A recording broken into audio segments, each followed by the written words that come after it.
मंडळी नमस्कार, मी सुशील कुलकर्णी. आपण पाहता अनालायझर. रोज रोज त्याच विषयावर बोलतोय, पण बोलावं लागतंय आणि तुम्हाला ऐकावं लागणार आहे. एखादा माणूस किती खोटं बोलू शकतो आणि किती पलट्या मारू शकतो याचं उत्तम उदाहरण आता दुसरीकडे कुठे शोधायची गरज नाहीये. ते म्हणजे शरद पवार.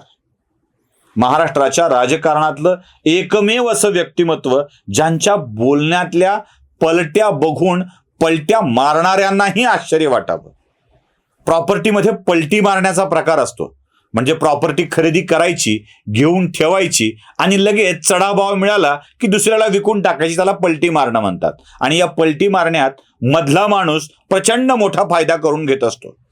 या प्रॉपर्टीतली पलटी मारणारे लाजतील इतक्या राजकीय कोलांट उड्या शरद पवारांनी घेतलेल्या आहेत.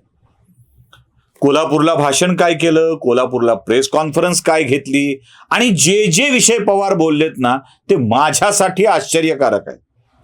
मी आधी एक छोटा प्रसंग सांगतो आणि मग मोठ्या प्रसंगावर जातो. छत्रपती संभाजीनगर शहरामध्ये महानगरपालिकेच्या मालकीचं एक वस्तू संग्रहालय आहे. ज्या वस्तू संग्रहालयाचं नाव श्रीमंत छत्रपती शिवाजी महाराज वस्तू संग्रहालय असं आहे. तुम्ही सुभेदारी विश्रामगृहाच्या बाजूला गेलात की ते संग्रहालय तुम्हाला दिसून जाईल. या संग्रहालयाचं नाव श्रीमंत असू नये यासाठी राष्ट्रवादी काँग्रेस आणि राष्ट्रवादी काँग्रेसच्या संबंधित संघटना वारंवार आंदोलन करत होत्या. छत्रपती शिवाजी महाराज ठीक आहे, श्रीमंत हा शब्द ब्राह्मणी पेशवाई दाखवते असा त्याचा हेतू होता. यावरची आंदोलनं छत्रपती संभाजीनगरकरांना चांगली ठाऊक आहेत. आता शरद पवारांच्या कोल्हापूरच्या सभेतल्या भाषणाचे काही तुकडे मी तुम्हाला ऐकवतोय, ऐका. कधी नगरीमध्ये दोन शब्द बोलायची संधी, कधी नगरी हे महाराष्ट्राचाच काय, पण देशाला एक दिशा दाखवणारी नगरी आहे. ती शाहू महाराजांची नगरी आहे. श्रीमंत छत्रपती शिवाजी महाराज. ऐकलेत?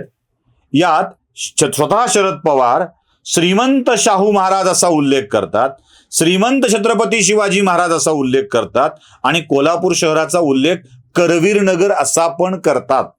मोठी गंमत आहे. पवारांनी मानलं की ते मानलं असतं. आता आंदोलन करणाऱ्या संघटनांना मला सांगायचंय संभाजीनगरात की आता कृपया श्रीमंत शब्दावर आक्षेप घेऊ नका. ते जाऊ दे, हा विषय खूप छोटा होता, जरा मोठा विषय दाखवतो. आठवतंय, अजित पवारांनी 2019ला देवेंद्र फडणवीसांच्या सोबत सकाळी जाऊन शपथ घेतली. सरकार 2च दिवस चाललं, पडलं. त्यावेळेला शरद पवारांनी अजित पवारांना माफ करून पदरात घेतलं असं म्हणतात. आता पवारांचा पदर अजित पवारांना घेण्या इतका मोठा आहे, फाटला कसा नाही असा प्रश्न मला पडला होता, पण घेतलं पदरात. पवारांच्या पदरात पुन्हा अजित पवार पडले आणि पवित्र झाले. पदरी पडलं आणि पवित्र झालं. नंतर उद्धव ठाकरेंचं सरकार पडलं आणि मग शरद पवारांनी सांगितलं ती माझी गुगली होती, मीच सगळी व्यवस्था केलेली होती. पवार कसे गुगली टाकतात यावर पवारांच्या भाट बनलेल्या माध्यमातल्या लोकांनी भरभरून चर्चा केल्या. पानं भरून लेख झाली, एखादा कार्यक्रम भरून तोंड दवडणं झालं, एखादं वाफेचं इंजिन चालेल एवढं तोंड चालवल्या गेलं, सगळं झालं. पवारांची गुगली कशी होती, पवारांनी डाव कसा टाकला होता यावर चर्चा झाल्या. पवार प्रेस कॉन्फरन्समध्ये याच बाबत आता कोल्हापूरला काही वेगळंच बोललेत. बघा. एक दिवशी पाचशेच्या एक सत्याग्रहाचे त्याच्यामध्ये आमची एक सहकारी त्याच्यात सहभागी होती. त्यावेळेला आम्ही निर्णय घेतलेला होता आणि त्याच्यानंतर जे काही झालं ते योग्य नाही, आमच्याकडून योग्य काम झालं नाही, त्याची कमी पुन्हा त्या रस्त्यात जायचं नाही अशी भूमिका घेतल्याच्यानंतर एक संधी झाली म्हणून त्यावेळी निर्णय घेतलेला होता. पण संधी ही सारखी वागायची नसते, संधी सारखी द्यायची नाही. संधी वागायची नसते आणि माझी शिस्त द्यायची नाही, असं आमची भूमिका दुसरा. पवार म्हणतायत त्यावेळेला माफ केलं, आता माफ करणार नाही. म्हणजे हे गणित काय आहे? काय खरंय? अजित पवार नाराज होऊन गेले होते हे खरंय, माफ करून पवारांनी पदरात घेतलं होतं हे खरंय, का पवारांनीच गुगली टाकली होती हे खरं आहे, की पवारांनीच पुन्हा माफ करून घेतलं म्हणलंय ते खरं आहे काय खरं? बरं, हे काही खरं खोटं समजावं तर 2014ला जेव्हा शिवसेना नाही म्हणाली होती तेव्हा याच पवारांनी फडणवीसांना पाठिंबा दिला होता की. फडणवीसांचं एक वाक्य नेहमी ऐकवलं जातं, नाही नाही नाही, आपत धर्म म्हणून नाही, शाश्वत धर्म म्हणून नाही, कसलाही धर्म म्हणून नाही. पण शरद पवारांनी असंच वाक्य बोललेलं आहे, असंच वाक्य. ऐकायचं आहे? ऐका. आपको पॉसिबिलिटी नहीं लगती कि शिवसेना और आपकी जो कांग्रेस पार्टी है मिलके कभी सरकार बना लेंगे वहाँ कहाँ? मुंबई में? सेना के साथ? हाँ, हमारी पार्टी कभी सेना के साथ सरकार नहीं बनेगी, ना बीजेपी के साथ सरकार बनेगी. नाही, आम्ही शिवसेनेसोबतही सत्तेत जाणार नाही, आम्ही भाजप सोबतही सत्तेत जाणार नाही, आम्ही कधीच जाणार नाही, असं पवारच बोलले होते. आणि हेच पवार 2014ला भाजपच्या मांडीला मांडी लावून बसले. हेच पवार शिवसेनेच्या मांडीला मांडी लावून बसले. आम्ही नाही जाणार, आम्ही नाही जाणार. ह्या सगळा प्रकार मी नाही त्यातली आणि असा आहे. हा सगळा असा आहे. ते गाणं आठवतोय मला, कुंडी लगाले सैया.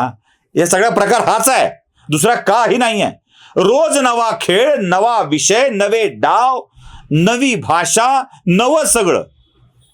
पवारांनी तर त्या सभेत सांगून टाकलं, आम्ही कांद्याला कधीच कर कमी केला नाही, चांगला दर शेतकऱ्यांना दिला. शरद पवार साहेब, खरीपाच्या आणि रब्बीच्या हंगामात कांद्याची अवस्था खरीपाची काय होते आणि रब्बीच्या हंगामातल्या कांद्याची अवस्था काय होते हे शेतकरी या 5, 7, 8 वर्षात अनुभवत नाहीये.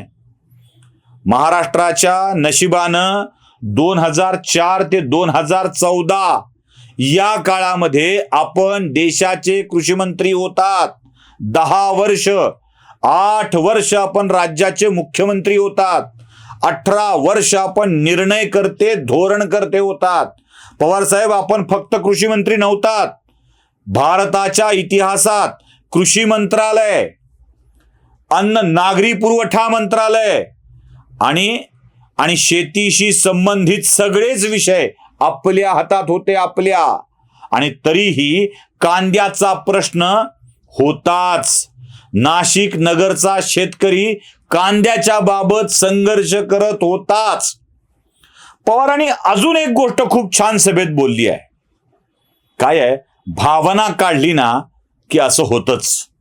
भावनेशी खेळ करायचा ठरला की असं होतं. पवार साहेबांनी यवतमाळचा संदर्भ देऊन एक विषय बोललाय, ऐका तो. एकच माहिती तुम्हाला सांगतो.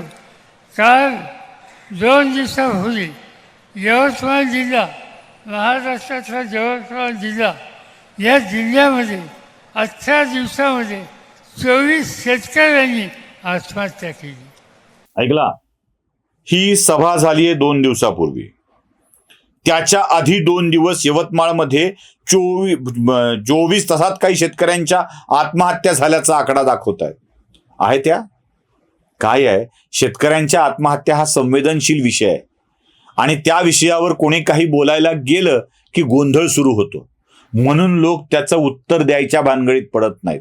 जरा पवार साहेबांनी आकडे दिले तर फार बरं होईल, कारण आपला आधीचा इतिहास पलटी मारण्याचा आणि खोटी माहिती सांगण्याचा बघितला की हे माहिती पटत नाही. आता पुन्हा म्हणाल खोटी माहिती सांगण्याचा इतिहास काय?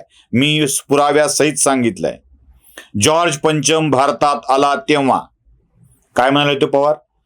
त्यावेळेला गेटवे ऑफ इंडियाच्या बाहेर मुंडासं बांधलेला एक शेतकरी उभातात कागदाचं भेंडोळं घेऊन उभा होता आणि तो शेतकरी म्हणजे महात्मा ज्योतिबा फुले. महात्मा ज्योतिबा फुलेंच्या मृत्यूनंतर जॉर्ज पंचम भारतात आला होता. मृत्यूनंतर, राजा झाल्यावर. आणि पवारांना तिथे तो किस्सा सांगावा वाटला होता. ऐसा कुछ भी बोल देते हे पवार. 80 वर्ष झाली, त्याच्यामुळं हा प्रॉब्लेम असावा कदाचित. आपण त्यांना त्यांच्या वाढत्या वयामुळं आणि त्यांच्या वाढत्या विस्मरण शक्तीमुळं माफ करायला हरकत नाही. पण महाराष्ट्राचा हा सह्याद्री आता चुकीची माहिती देऊ लागलाय एवढं मात्र नक्की आहे. नमस्कार.